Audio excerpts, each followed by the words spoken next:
Prediction of the Lord, the great judgment of the present time.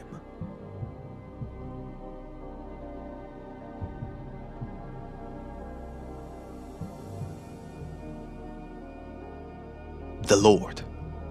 The way it will be with the judgment of Jerusalem, so will it be with an enormous future judgment of the whole world, when I will put a definitive end to the great whore of Babel. This, however, will be a judgment, the likes of which occurred during the times of Noah, as well as the times of Sodom and Gomorrah. Great signs will take place on earth, upon the sea and in the sky, and I shall awaken servants who will foretell the future with my word, and repeatedly announce the coming judgment. But the arrogance of man will not hear them, and even if it did listen to them, it would nonetheless refuse to believe their words, instead laughing them off as fools.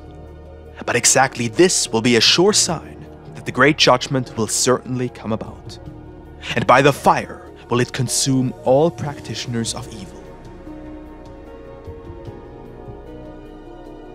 And thus, during that time, many a youth and maiden will receive visions and foretell the things to come.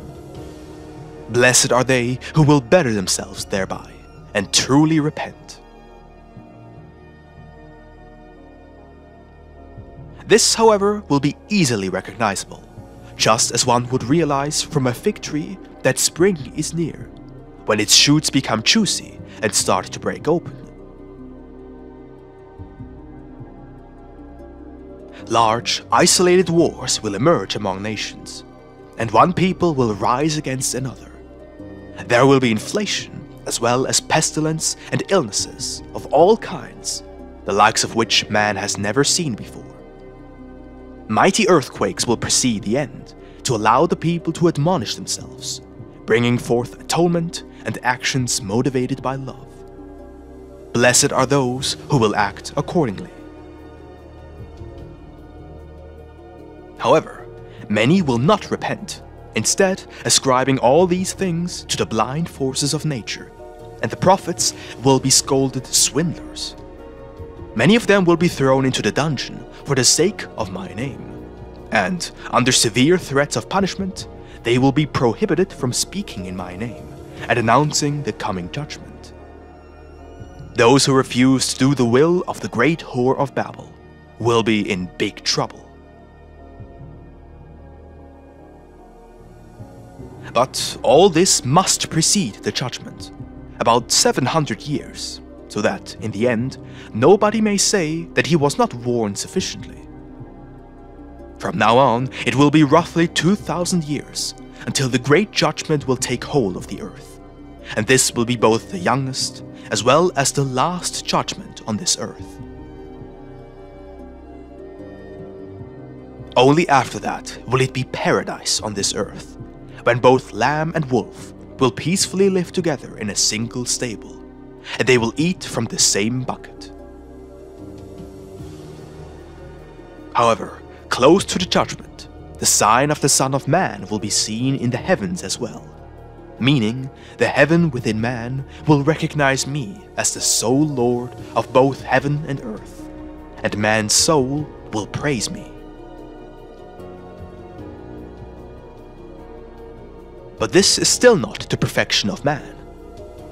However, once I will appear bright and radiant before all mankind, with the powers of heaven amidst the clouds of the skies, and the sound of the trumpets of war and judgment, in the true heaven, that is, in the hearts of men.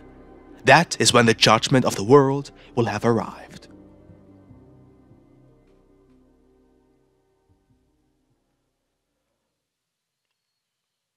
The righteous will then enter my glory, and the practitioners of evil will be consumed by the fire of my just rage, and enter the kingdom of their own evil works, prepared for all incorrigible devils.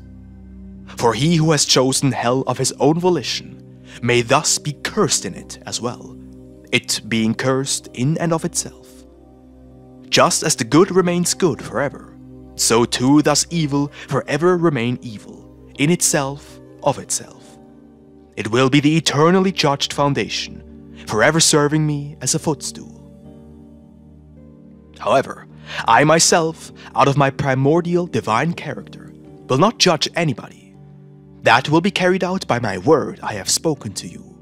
For once I have ascended to my kingdom, I will never return to this earth in the flesh, but only in spirit, in the word, and it will be as it was in the beginning, where it says, "In the beginning was the Word, and the Word was with God, and God was the Word. But the Word has taken up flesh and lived among the people. He," meaning I, "came to my own, though my own have not recognized me. For the world and its flesh have made them all blind and deaf. I am now with you in the flesh, as a person, but as such I cannot give you the power of my Spirit.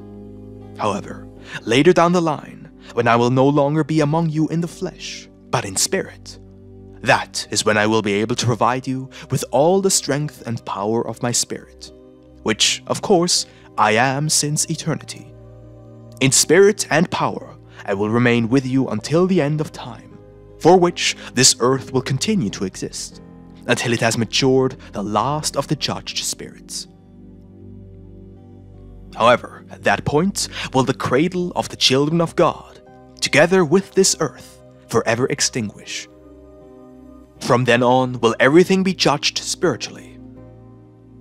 Many a time have I told and shown you already how it will be on this earth. Therefore, patiently await the certain salvation, and do not wish for a judgment of the world before its time. For when it will come about, it will still be too early for you, and even more so for those who are to be judged. For judgment is not a place for love and mercy, and each and every soul will be left to its own devices. So it will bitterly realize how utterly useless the futile and temporal assistance of the people of the world was. Now tell me if you have understood all of this well.